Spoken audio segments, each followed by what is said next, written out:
All right, welcome back, everyone. This is Anthony Frizaglia. Welcome back to Brothers and Boss Battles, a video game showdown. This is a podcast where me and my brothers discuss video games. If you know, you know. If you don't, well, I'll explain it for you. The way we break the show down is that we have 3 episodes of critiquing a specific video game in a category. We look at the game, we look at its impact on the gaming world, its music, its gameplay, its plot, all of that. After 3 episodes of critiques, we then have those 3 games enter into a showdown, or bro-down since we're all brothers, and we compare the games against each other, and we'll see who comes out on top. This week, we have the 3rd installment of our Adventure Puzzler category. As for a quick recap, we discussed Stray from Annapurna Studios. We discussed Grim Fandango from LucasArts and later re-released by Double Fine Studios. And this week, we have the 3rd game of that Adventure Puzzler category, and it is another Double Fine Studios production. And this is The Cave. The Cave was written by Ron Gilbert, a former LucasArts director and programmer himself. It was released in 2013 on various platforms, including the PS3, the Wii U, Xbox 360, and various other gaming programs. Let's get into it, guys. Pete, what'd you think of this game? Just some initial thoughts. Initial thoughts, give this sort of, maybe it comes across as a backhanded compliment, but I like the game for what it was. We'll get into for what it was in a bit. And I also have kind of some things I wish they did, some suggestions, or, well, I guess not suggestions, but things I wish they did to make it better. All right, Tom, a quick... Oh, and Pete, what'd you play it on? I played it on my Xbox. It was on Game Pass. Okay, that's what I did too. I'd got it, not on Game Pass, but I had got it when Games with Gold was around. Got it free on that. Tom, why don't you give us your initial thoughts? Yeah, I didn't really have much expectations going into this one. I had never heard of this game before. I didn't really know what to think going in, but it did a good job at fulfilling its puzzle status, puzzler status there. So yeah, it was a good game. And we'll get into obviously more critiques as we go on, but I think it was Yeah, solid. yeah. I mean, so this was my suggestion for the group. And just quickly, for those that know, some of the games that we put into these categories, we sort of it's games either we've all played and we kind of come to a consensus as to where it belongs and if we want to do it on the show. Others, it's just a game one of us has maybe played and we suggest it to the others. This was one of those latter categories where I had played it, again, as I had mentioned on. It seemed I got it on Games with Gold and it seemed, interesting to me. And I was like, okay, this will work for this category. I really liked it. And to echo Pete's point, I liked it for what it was. I actually don't mean it as a backhanded compliment. But we'll get into that a little bit more.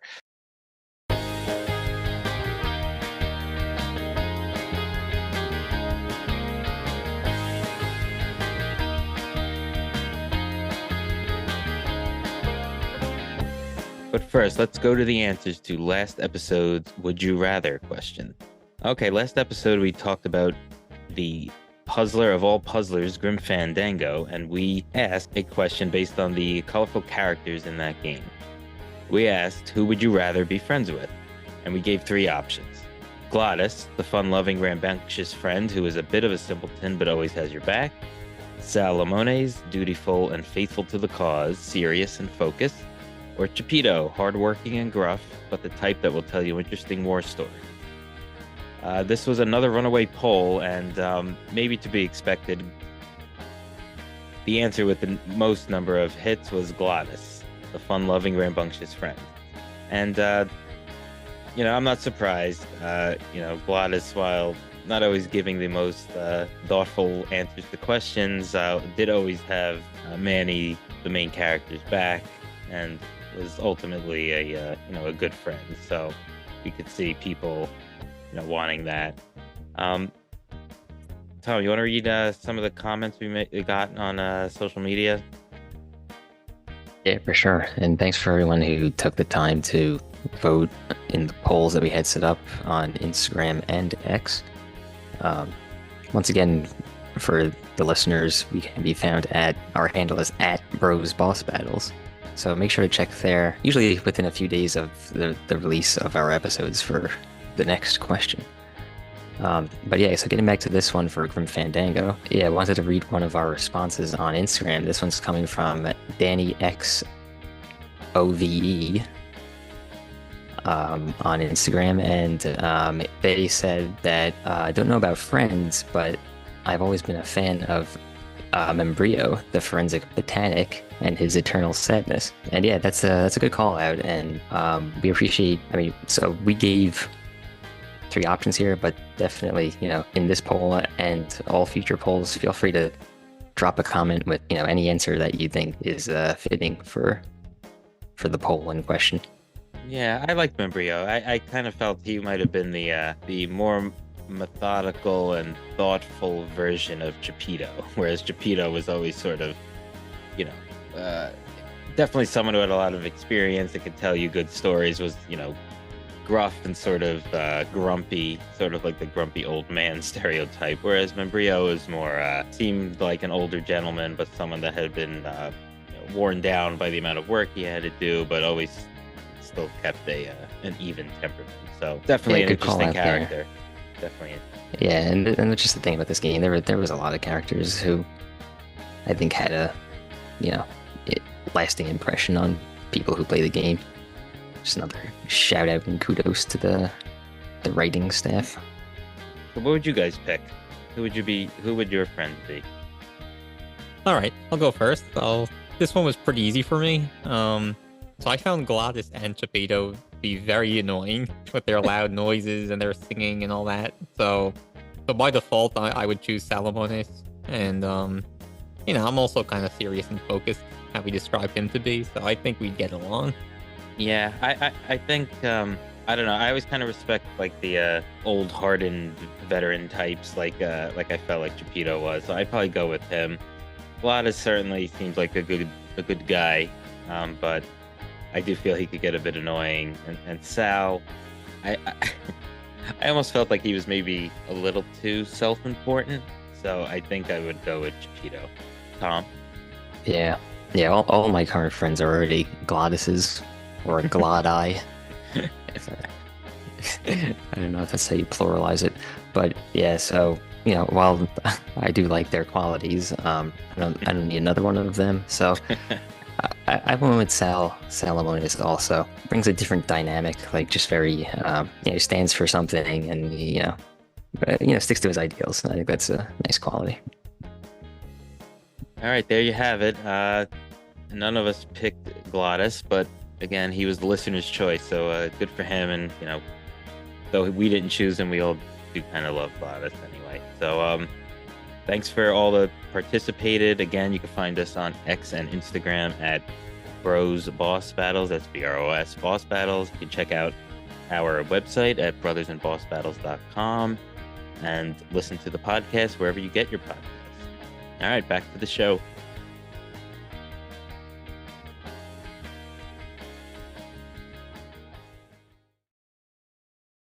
Just as a sort of quick synopsis without getting into too many details, and as we do on this show, just keep in mind that there probably will be spoilers to some degree.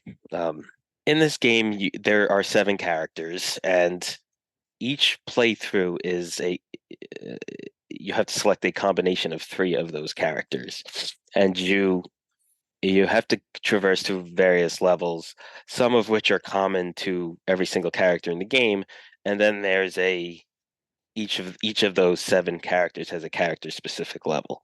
So you're essentially going through each playthrough. You're going through six stages, 3 that are common to everyone, and then 1 character specific stage each time. So that's a little bit of the gameplay, and each character has sort of has a particular status role. There's a time traveler, and there's a scientist, and there's a monk, and their characters are specific to their to their particular character archetype. So so yeah, I mean, as I mentioned, there's 7 characters. Um, in order to see everyone's story, you'd have to play the game at least 3 times. Each playthrough is only about, I don't know, maybe 2.5 hours. So you could get through a lot of it. Uh, you could get to everyone's story essentially pretty quickly. Just one other thing, the cave itself is sort of a sentient character in this. The cave is sort of the narrator as to why they're all there, and he's written as a funny character, somewhat sarcastic and cynical, but funny. So that was pretty interesting. And then each of these characters are there to, in one way or another, find themselves, and they've all kind of taken on these roles where they're not the best people in what they're trying to discover. And then there's a part where you could sort of get redemption as part of the story too. So we'll go into that. Tom, you said you were like pleasantly surprised. Why don't you take us through that a little bit? Yeah, so yeah, like I mentioned, I didn't know anything about the game, so when I started, I was just kind of like going in blind. Um, but yeah, I mean, especially after playing the game that we discussed last week, the puzzle in in the cave felt very refreshing and sensible. And yeah, it was just a more pleasant experience. I actually felt more rewarded when completing these puzzles, and yeah, I just felt like it did a good job at that. And I think like what Pete said at the beginning, yeah, his his mini review of the game there, just that it's good at at what it does there. Uh, yeah, I mean, I think that's a great way to sum it up. Honestly, it's just this game is like a hardcore puzzler game. Basically, there's really no other gameplay mechanics other than some jumping, Yeah, traversal. there's some platforming technically, but the Yeah, other but thing it's about it is you really can't die. If you yeah, die by like falling off too high of a ledge, you just sort of respawn in just about the same area. So Yeah, yeah. one of the things I applaud this game for is realizing that it's not really a platformer. Like Mhm. the jumping and everything was just made very easy. Like that wasn't an obstacle in trying to solve the puzzles, which I really liked. Yeah, it was like part of solving the puzzles essentially. Yeah, but it was easy. You never had to worry about like fall like missing a platform when you Mhm. jumped or anything. The controls were very tight like that. So Yeah, the controls were good in this game. Just to Tom's point though, since he mentioned the puzzles and how they were sensible, this game sort of got mixed reviews when it came out. It really wasn't a heavy hitter or anything. And one of the criticisms was that the puzzles were too easy. Um, and I can kind of see that, but they did all kind of make sense. And what's interesting about this game, a thing that does make it unique, is that you control the characters with the joystick, and the D-pad will select which of the 3 characters in your party that you're moving at a particular time, which makes it interesting because there are several areas in this game where you have to position different characters in different places in order to complete the various puzzles. So you need to sort of work as a team um, to do that. And you know, I found that interesting because it wasn't, that's part of the puzzles is also using, various characters with diverse abilities and joining them together to to keep progressing in the story. So I thought that was a pretty cool use of that mechanic. yeah. One thing that I forgot to mention earlier, I actually played the game on Steam, and this was one of this was like basically the first game that I've ever played using keyboard and mouse controls. Um, and I was able to do it. I'm by no means a PC player, but yeah, I mean, just to highlight how easy the platforming was in this game, I was able to do it as an inexperienced keyboard and mouse player. Yeah, the controls are pretty tight in this game, and it's also made simpler by the fact that there's really not an inventory system. Um, each character can hold one item at a time, and that's you know that sort of makes it easier too, in a sense that you're not shuffling through various items and seeing what works where. Uh, you know, everything sort of makes sense where it should work, and you also have the three characters. So if you do have to kind of use multiple objects at once, you could have various characters in your party do that, hold them, so or pick them up. So that's Yeah, that you know, also kind of helps with like I like the pacing of the game too, where you don't have to like open up a menu and cycle through inventory. mhm. That's another issue that the game we discussed last week had. And no comparisons till we get to the bro down. Come on. Yeah, Yeah, but to that point, I felt there were times when you needed a couple of the items in a certain part, and then you had one of the characters bring one of them, and then you had to switch to the other character, and then he had to walk all the way and climb up ropes and jump over this thing to get to the same. Like there was a lot of sort of traversing the map, kind of Like, back and forth with different characters, and that was just kind of wasted space. There's no enemies or like well, yeah. hazards that it just kind of so Yeah, you I have mean, to there scroll was through. some You have to scroll repetitiveness through. there. What was that, Tom? what? No, no, there was some repetitiveness there. Yeah. Like one part that comes to mind is when you meet like the miner Hmm. and he's just like throwing the dynamite at you and stuff. Yeah. Like all your characters are at the bottom, where he is, and then you have to bring them all back up, right? To like Yeah, blow yeah, up those rocks, yeah, and then totally. Yeah, yeah. Yeah, I mean, I wish there was a way to sort of just bring the other two characters to the character that you were controlling. That was one of my. yeah, I guess they Yeah. could have added that. I mean, there were portions in the game where that did happen, where you could like, almost like at the very end of a level or the start of another level, where if you just did that last portion with one of the characters, they would all then like sort of trickle in behind you. Yeah, you're Um, right. You're right. And it's almost I makes mean, it more disappointing why they didn't just add it as well, a user feature. I just feel that it might have then been even easier, and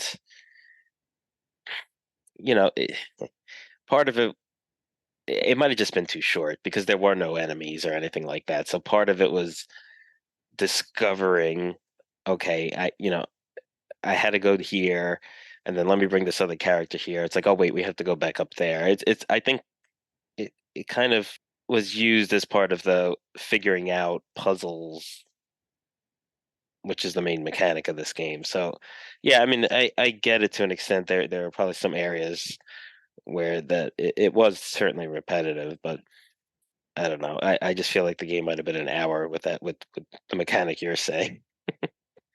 yeah. I mean, that didn't bother me too much. So Yeah, you so you you keep you've mentioned a few times that it's kind of easy. The puzzles are easy. And some of the puzzles were on the easier side.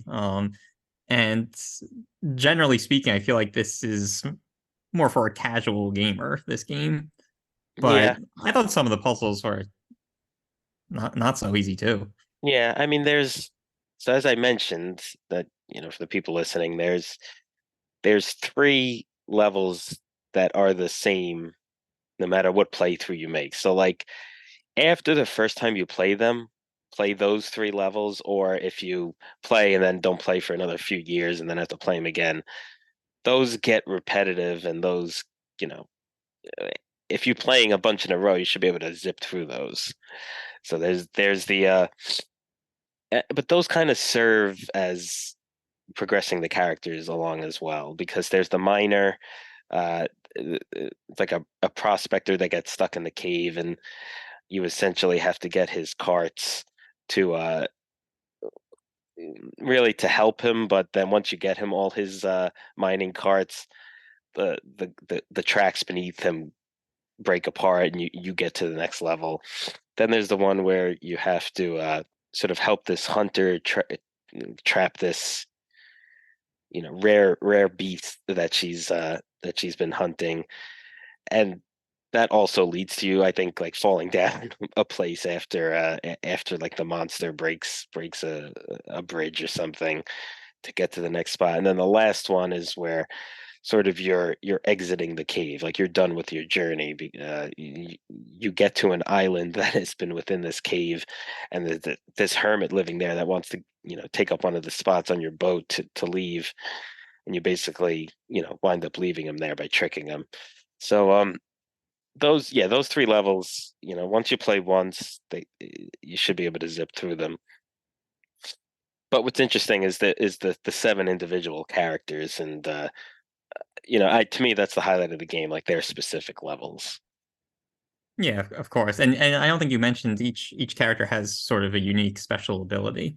Right, and that's yeah, I was going to mention that, but thanks for bringing that up. And I guess we'll go through each character because I mean that's such a large portion of this game, and the uniqueness of these characters and their story and their abilities. So I guess we'll talk about the characters now, and those seven characters are a time traveler, a scientist, a monk, a knight, twins who play as one character, a hillbilly. Their words, not mine. And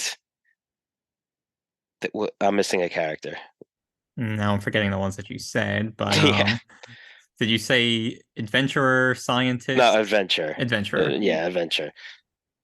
Sort of like an Indiana Jones ripoff, but female, but like has the whip and stuff, or the whatever. So yeah, each of them have moves and or abilities, and just as an example, the twins can create basically a ghost form of themselves that stay in the position that you had the actual twins character. So if you have to pull a lever in order to open a door to get to another spot, you would pull it as your actual character, press your special ability button, and the ghost version of those twins would still be pulling that lever so that you as the actual character can go past the door. So that's just so those special move mechanics are really cool too, and they can be used throughout any of those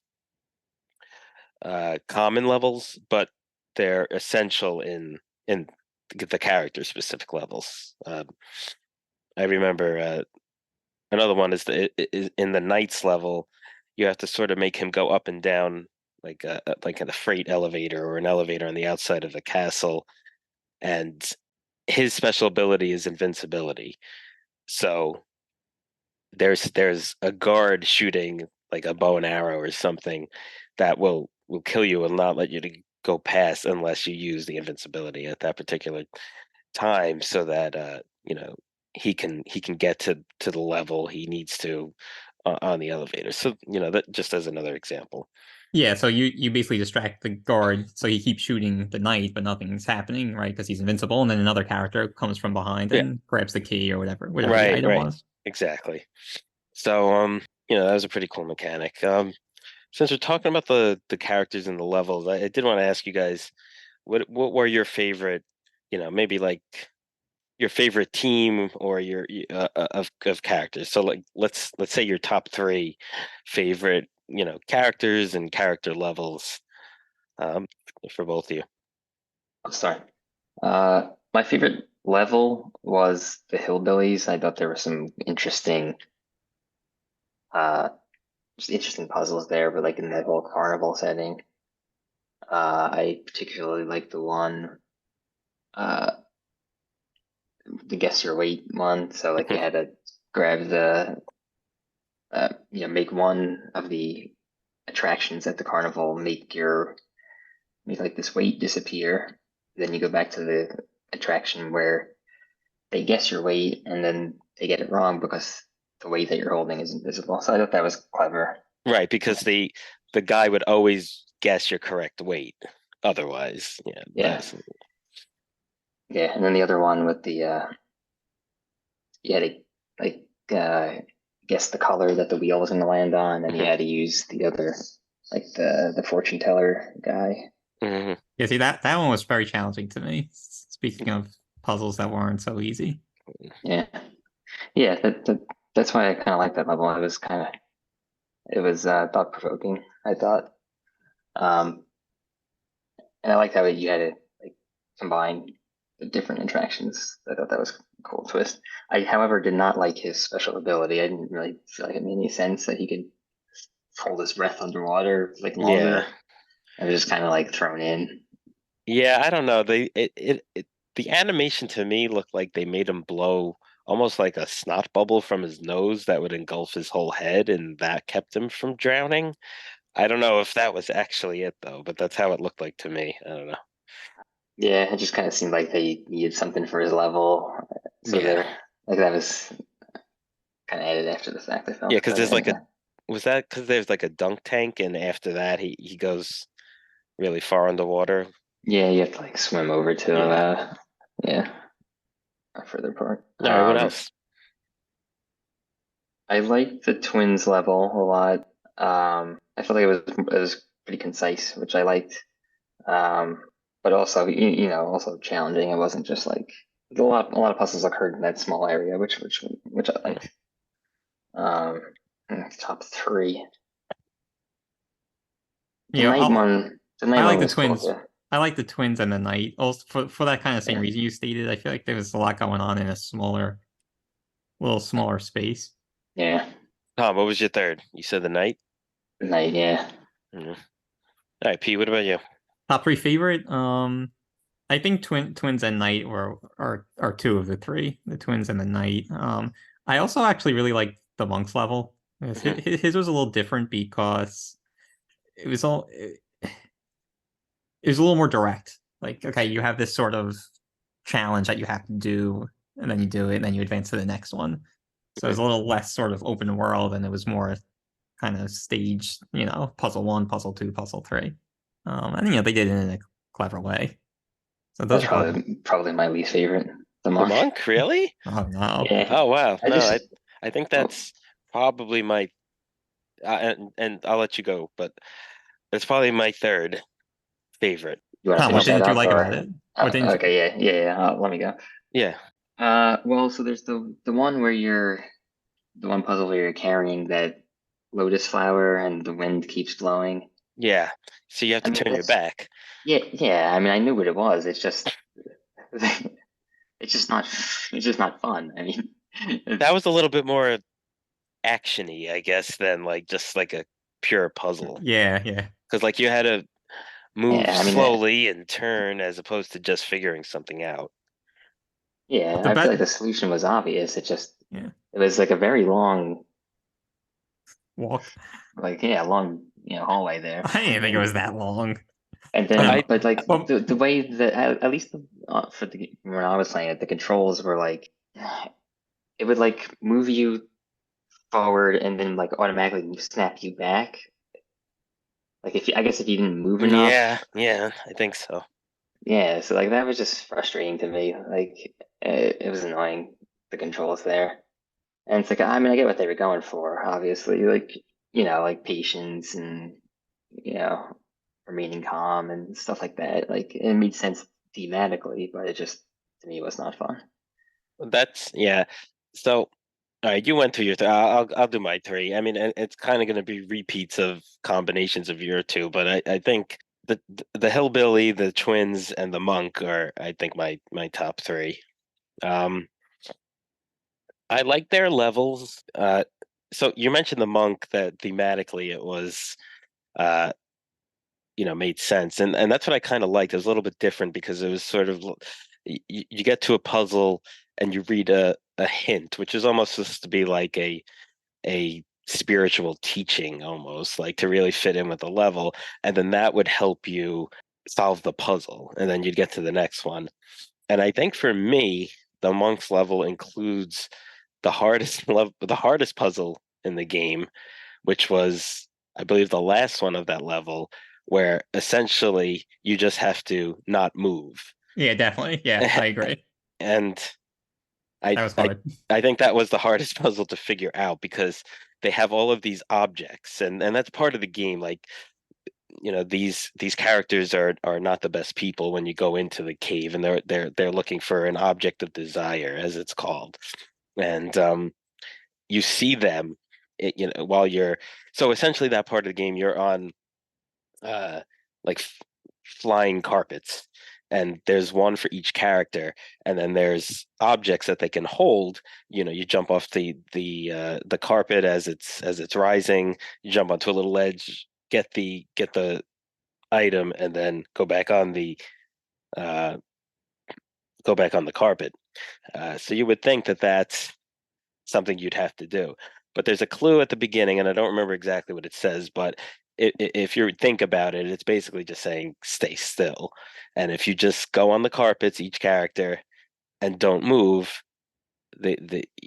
you'll the top of the level, once the carpets reach the top, will open up, and you'll get to go on, climb out of the level essentially. So I thought that was cool. That's why I like the monks level. The Yeah. hillbillies level, similarly, it's a carnival level, so it's like there's these sort of carnies that have all of these rigged games that you have to. That part of the puzzle is solve how to beat these rigged games essentially. So I thought that was really cool too. I wanted to ask about that monk puzzle that you were talking about. Did you have to be on the center carpet in order for it to work? Like, do you happen to know that?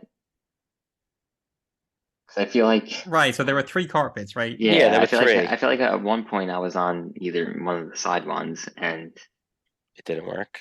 I didn't move, and because I think there's like a rope coming down in the middle or something. Yeah. Oh, maybe all 3 characters had to be on the center one. That I don't remember specifically, but it is true that I think there's only an opening in that middle section. So you might be Yeah, right. I remember that being a frustration point for me also in that level. And maybe it was something I just did wrong, but you know, uh, that also made me like, okay, why? Like, how am I supposed to know where I'm supposed to, exactly which one I'm supposed to stand on? So, Yeah, if that's true, I don't think the puzzle, the hint was that specific, so I could see that being a little frustrating. Yeah, I mean, naturally, I stayed on the middle one, Mm. but I don't know if that's true or not. But so since we're on the monk, we might as well finish it. Actually, my favorite puzzle in the game was the monk's puzzle that we didn't talk about yet, the balancing the water jugs with the water jugs. The Oh, well, that balancing. involved math, so I'm not surprised that you like Yeah, that one. I found it funny that like they actually gave a URL like to the solution, like as if that was like the most that was the challenging by hardest far one. game. Yeah, yeah. Yeah. Yeah, I mean, that one was, I That one mean, felt like something that might be like on a standardized test or something, maybe. Yeah. it really did. Yeah, that one was fun though. That was pretty good. Yeah, so we Um, got to, in the monks level, we got to be patient and not move and do do math. math. That's why Pete likes it. Why Yeah. would that be anyone's favorite? It was unique. I mean, I guess we should. I mean, we gave our top threes, but we should probably give some love to to the other characters as well, and maybe just point out a thing or two on some of their levels. Well, do you want to do our least favorite level? I Do don't you, know that I have a least favorite, but go ahead. If you guys have, you guys go. Yeah, I mean, you already know mine. Yeah, well, you said true. them. I thought the adventurer, the pyramid. Oh, so hers was interesting. What? Go ahead.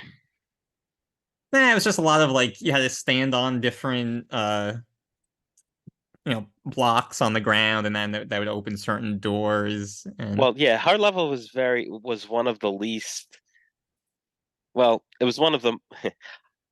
You mentioned repeating walking areas or running areas or platforming areas, and that sort of being a thing you didn't like about the game. So I'm surprised you actually didn't like her level, because yeah, that's true. essentially the 2 other characters that aren't her have to just step on different things, so that she can go through different doors that are opened when they step on different, like, hieroglyphic panels and things like that. So hers was very almost like you obviously needed everyone, but she was doing all of the moving, where your other 2 characters were just like essentially trapped in this room with spikes coming down and just having to walk on different platforms. Yeah, that's right. Maybe that's why I just thought it was a little boring because Yeah. it's See, kind of I felt the Knights. You guys both like the Knights level. I felt his was a little like very basic. Like I don't know. It just seemed Maybe because very it's the very first easy. one. Yeah, and they position that one first, which is another thing we'll mention. Like there's a set order to all of these. So if you use the Knight, his is always the first character specific level. And the monks is always the last character specific level, and the other five are mashed within that as well. So yeah, yeah. I mean, I liked it, but I mean, I thought his was a little easy. Um, I thought the time travelers level was cool in the sense that you have to time travel to solve the puzzles.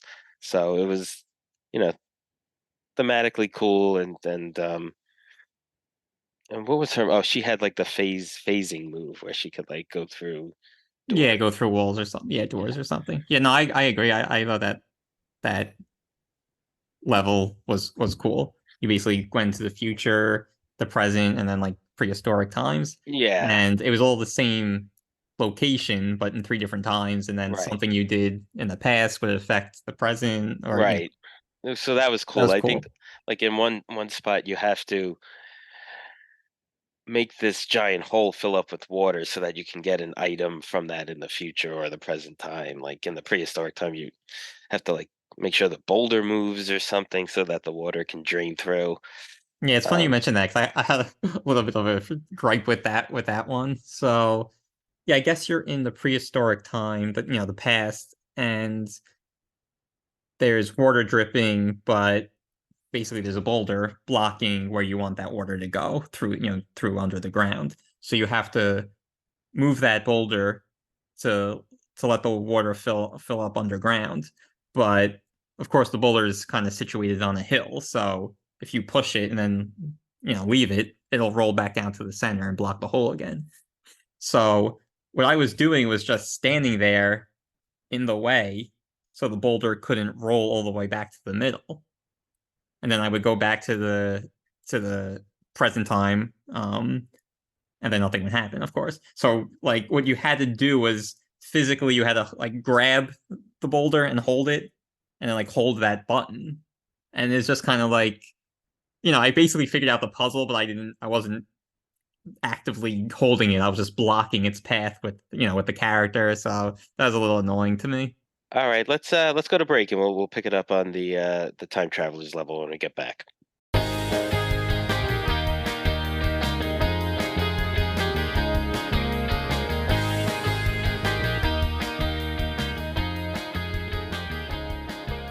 Let's get to this week's mid-episode filler Would You Rather question. Today we've been discussing The Cave, and The Cave director, Ron Gilbert, is also the co-founder of another gaming studio, Humongous Entertainment. Now, Humongous Entertainment isn't around anymore, but starting in 1992, they pioneered software that was both educational and entertaining by combining cognitive skill building puzzles with a traditional Disney-style paper animation. And I took that from their website, so just so you know. They made a lot of great games, including some that we played as kids. And, we wanted to ask today for the Would You Rather question, sort of a spin on the Would You Rather question. But for any listeners that have played this, what was your favorite Humongous Entertainment franchise? The options are Putt-Putt, Freddi Fish, Pajama Sam, Spy Fox, and the Backyard Sports Series. Let us know what your childhood favorite was. You can hit us up on Instagram or X at Bros Boss Battles. That's BROS Boss Battles. Drop a comment on our website at brothersandbossbattles.com, or drop a comment on any of the sites that you listen to this podcast on. All right, we look forward to hearing those responses and reading them out next episode. All right, now back to The Cave. All right, we're back. Pete, we were talking about the time travelers level and some gripes you had with it. Yeah, no, I mean, like I said, I like that level. I thought it was clever. But just that specific puzzle, I just felt a little cheated. Like I feel like I figured out the puzzle, but Yeah. it still wasn't allowing me to progress. I think because I don't know, is it that like the other characters don't No, it was just aren't there in the past, like if you move them to the present or the future? no, it didn't have anything to do with that. It was Mm. just if you actively hold it, then that action persists even when you switch to the character in a different time. But because I was just using the character to block the path for whatever reason, that action didn't persist when you shifted characters. So yeah, that's all. That's a minor thing, but it's something that occurred to me when I was playing. I think the humor in the game too, and the writing was pretty good. With the we mentioned a little bit earlier that the cave was sort of the narrator character of this, and like he had a few funny lines in there, and then even the guy who's like working for the cave, sort of at the beginning and the end, that's collecting your items and letting you get into the cave to begin with. I thought he was funny. It's just like stupid things where it was like you need three items, not one, not two, three. Yeah. It's No, just like I liked him. The Yeah, cave, he was hit or miss, but I liked that guy working as the, you know, yeah. the working. The clerk. cave, Yeah. like some of it was like kind of corny, but I mean some of it was funny, but yeah, a lot of it was like a little bit like kind of cringe. I don't know. I thought it was good.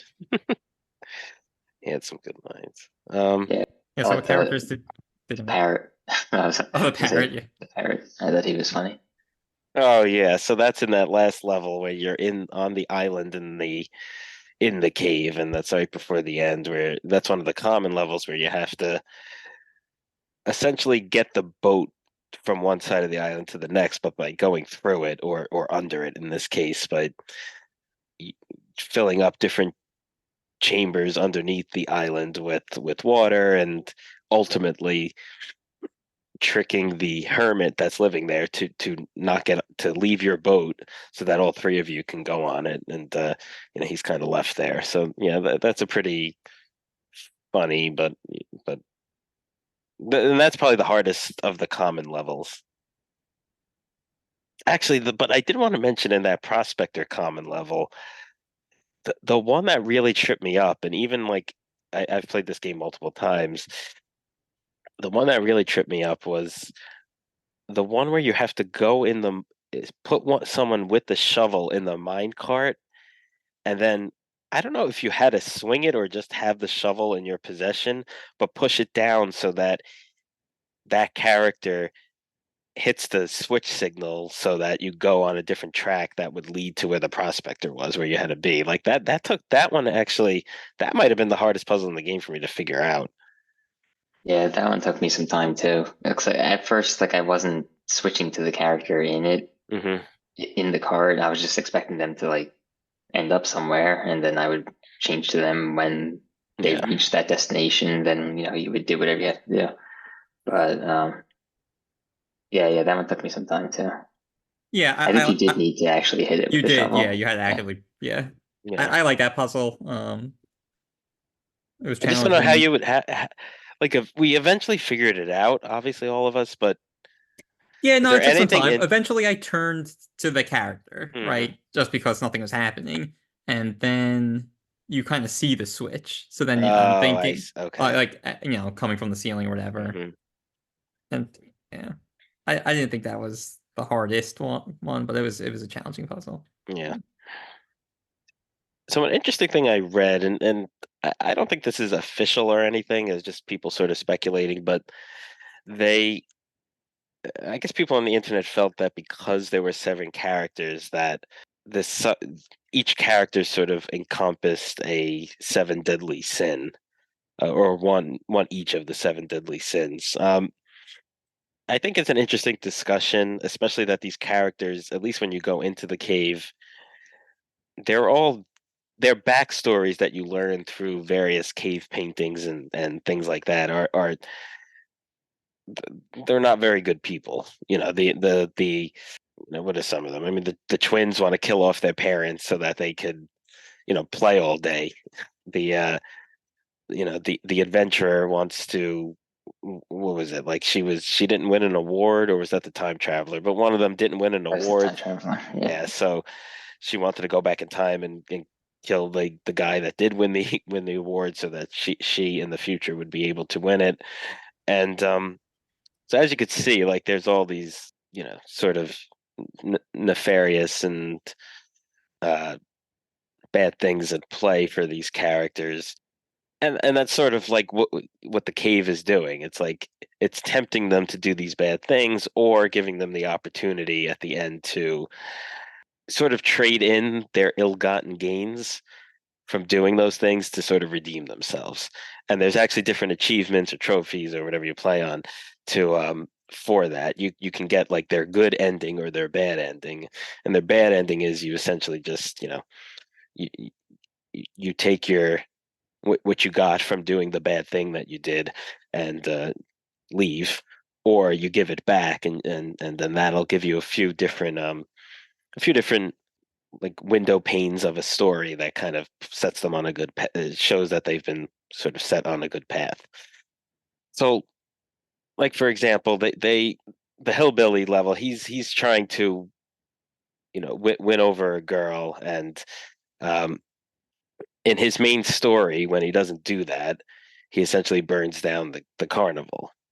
And so they as far as the seven deadly sins, they compare that to lust. That's his seven deadly sin that led him to this bad path.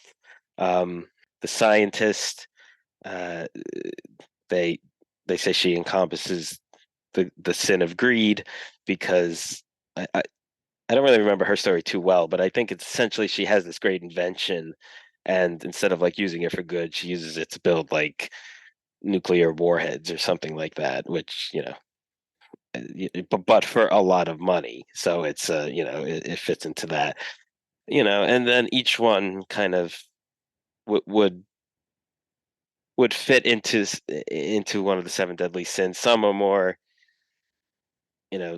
maybe square peg into a round hole, but I feel like a lot of the seven deadly sins in general sort of overlap. So, Yeah, exactly. you know, So I saw some of this too. And just online, probably 10-year-old threads, yeah, but people make funny comments. Basically you could almost fit any of them into any of the sins into any of the characters. But actually, one person actually claimed that he tweeted at Ron Gilbert, and the reason for there being 7 characters was basically because that's how many characters were in a previous game, Maniac Mansion or whatever, which I've never played. yeah, that's what I wound up reading that too. That sort of was like, you know, Yeah. the reason for the seven. But I mean, it's an interesting discussion, especially in light of the fact that the characters in this game are not good people. So it kind of leads you there. But Yeah, speaking to kind of the character lineup, one cool thing I read, or I don't know how cool this is, but there's they wanted to make it an even number of male and female characters. So mm, even though there's 7 characters, the twins are kind of 2. So yeah, that's how they got it's a boy and girl right. twin. So that's how they got 4 and 4 there. Mm, But also Ron Gilbert, he mentioned that he had probably over 20 characters kind of uh, in his mind. Like there was a mobster, a starlet, mm, and I think maybe he cited a couple others that I'm not thinking of. And I think based on just it was narrowed down just based on what he could kind of fit into stories, into a map, kind of thing. There wasn't any particular reason for the ones that he selected. yeah, yeah, that's pretty cool. I mean, and I don't think this game did well enough to warrant a sequel. Even though these people involved in this game are known for these sort of puzzlers and adventure games, and stuff like that. But I mean, I think you could you could make a similar game just with 7 new characters, and I think it'd be fun. Maybe the puzzles would get repetitive. I don't know, but I think they could definitely make a sequel. It's just whether it would be, if it would make sense from a financial standpoint, which probably wouldn't, given the lack of success of this game. Not that it was like a complete failure, but I don't think it did too well. Yeah, exactly. So, yeah, I don't know. Yeah, I'm just looking at my notes. There was CIA agent was another character, an opera singer. People That might find that interesting. I don't know. that one might have been cool. Some sort of music related one could have opened up different puzzles, I think, than some of the others. Another thing that was kind of funny, I think it was in the zoo level where you see sort of the dead clown and the robot. Oh yeah, you could have had Like, them. yeah, Well, yeah. that's one of the funny cave lines, and I will butcher it and not say it nearly as funnily, but it's sort of like like when you see them down there, it's like, oh, that's where those guys are. It's like you don't know how useless a clown is in this sort of situation until you actually see it happen or something like Yeah. that. So that was pretty funny. Yeah. Actually, the clown was part of one of the hardest puzzles for me. Well, he wasn't part of the puzzle, but I tried to use him as the solution. You had to record the beast roar or whatever Yeah, on the recorder, and then you give it to that hunter, the Hunter. beast hunter. Yeah.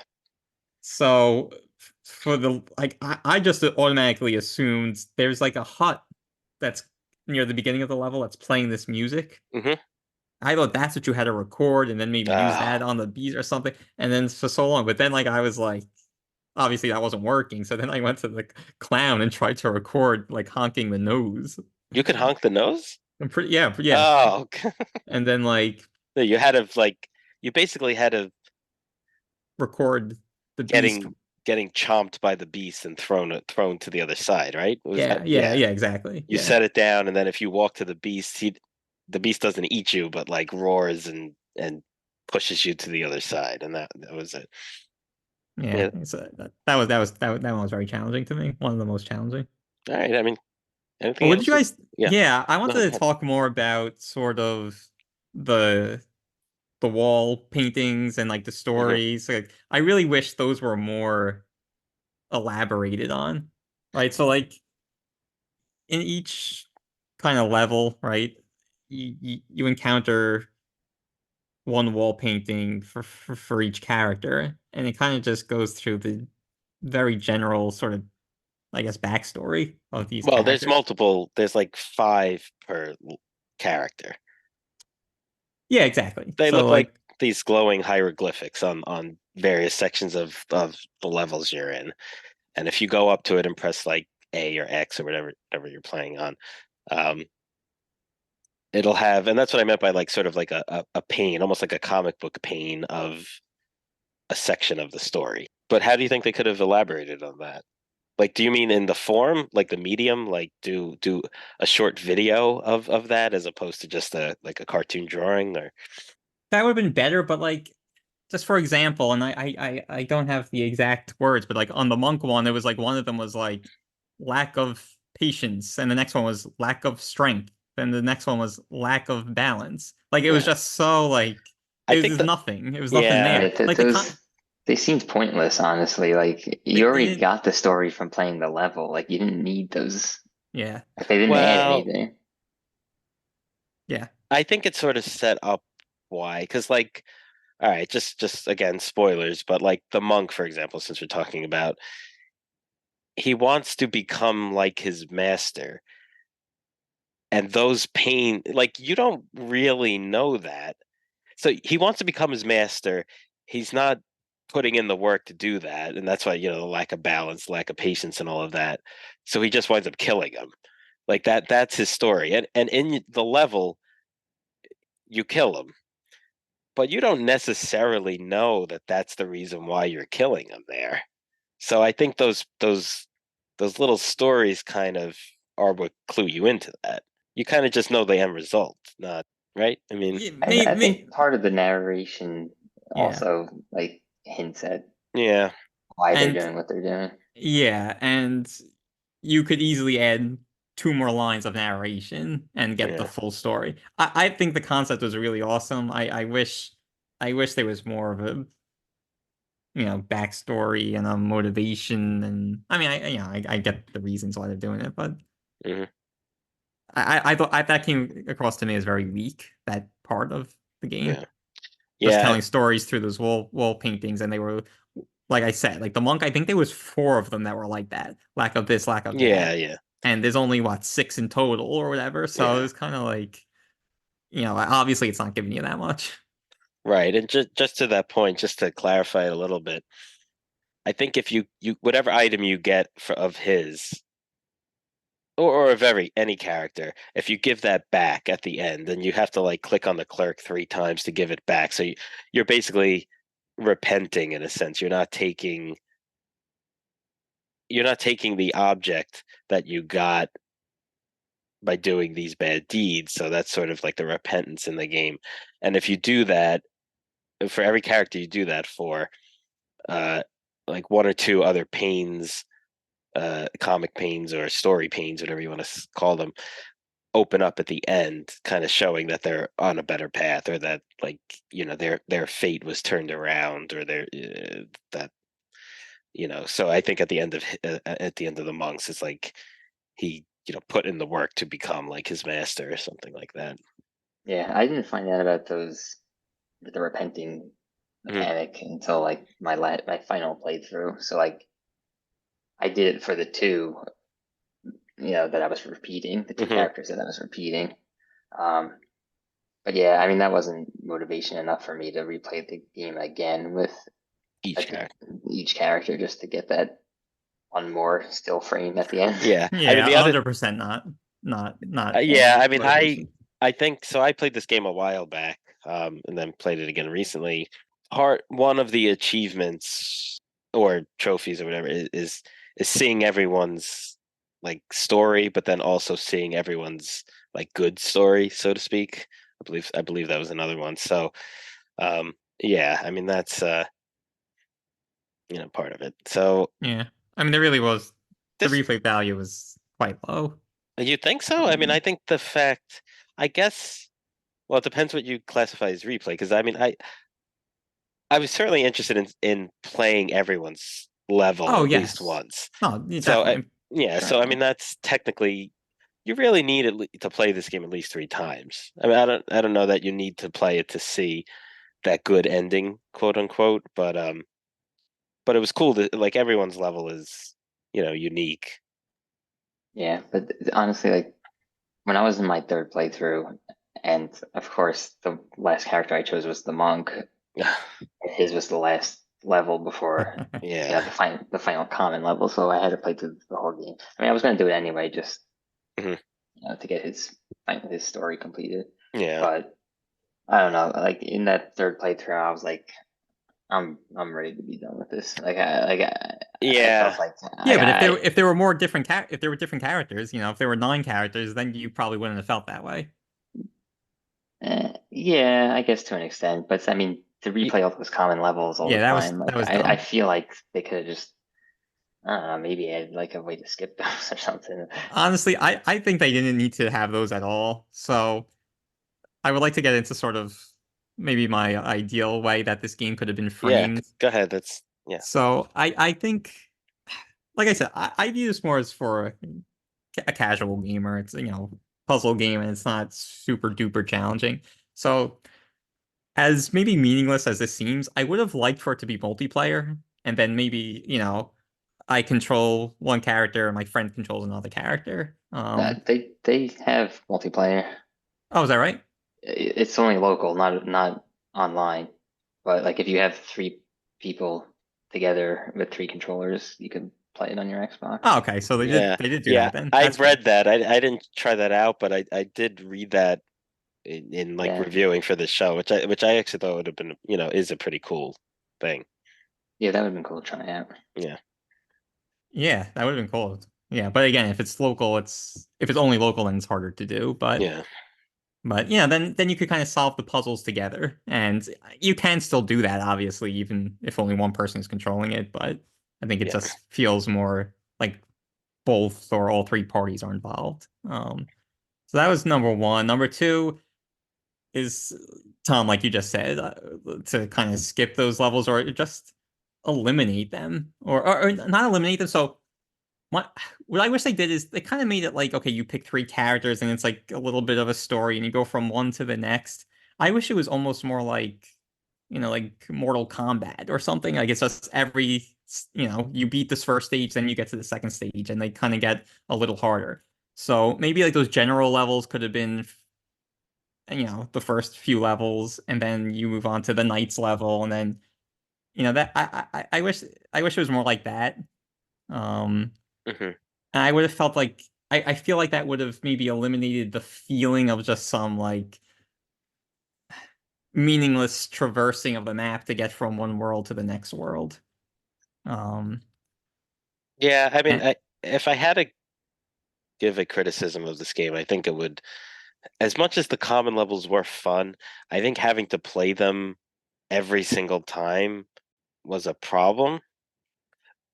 So I almost wonder if they could have had, I don't know, like a lot more common levels and sort of have them almost triggered by what characters are in your party. So it's like, if you're playing at different parties, it's not always the same.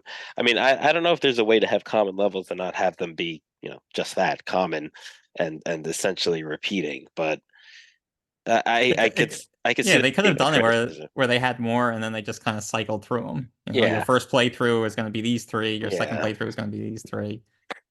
Or I mean, I don't know what you guys think of this, but you could have just had it where it's like, and this would have diminished the replay value and the shortness of it for those looking for shortness. But you could have just had it like you have to play through all 7 levels, and like maybe you choose different teams. Like you have that character specific person, and then that you have to use for their level, and then whatever other 2 you want. Yeah, then you pick 2, and Yeah, it never really mattered, right? no, I don't With think so. other Yeah, 2 you had. yeah. So yeah, Yeah, I feel like that's how I would have liked that would it. have made the game a little bit probably more enjoyable. Cut out some of the you know repetitiveness of the additional playthroughs. I want to ask, so I had 12 hours logged on this game. Do you happen to know what your total was? I don't. For me, Um, I don't know, I feel like it was more than 2 hours for my initial playthrough anyway. Mm, Yeah, the time to complete it, I feel like went down yeah. oh yes, definitely. yeah, and the subsequent playthroughs, obviously, because you knew the solutions to the common levels. Yeah, no, you're right. You're right. The first playthrough probably was more than 2.5 hours. Yeah, I agree. Yeah, I don't have it, and I've played this game much more than just the Oh 3. yeah, So I probably wouldn't have an accurate reading of it. But all right. I mean, if there's nothing else to add that's new, we can maybe get to final thoughts. Yeah, I think I'm sure. ready. Yeah.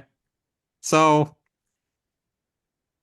again, this is not a groundbreaking game or earth-shattering game by any means.